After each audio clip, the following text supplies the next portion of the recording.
Sana makabalik pa kami dito. And,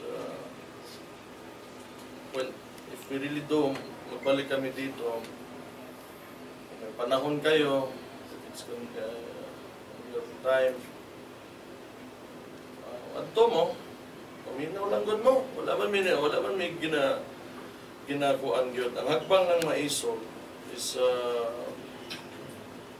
this is a non-violent demonstration. Gusto lang na mo nga madunggan mi ninyo para makibaw mo kung unsay tan-aw na mo unsay maingon po na as fairly as possible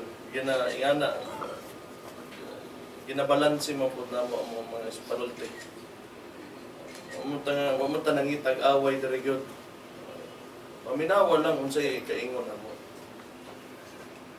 Hello po, Mayor Baste from ISDAC, Pilipinas. Mayor Baste, ano po ang inyong komento dito sa pagpapadala ng sobrang daming kapulisan doon sa RTR at hindi lang basta-basta kapulisan dahil anti-riot police po sila. May mga yantok pa at may mga shield. Sakto naman, wala namang problema dyan. Kung magpadala sila ng pulis, like if ever may nangyari, at least nandyan yung pulis. Wala namang problema. Okay lang naman yun. I'm sure yung police, nandyan yung police to maintain the peace. And as I said earlier, this is a peaceful assembly.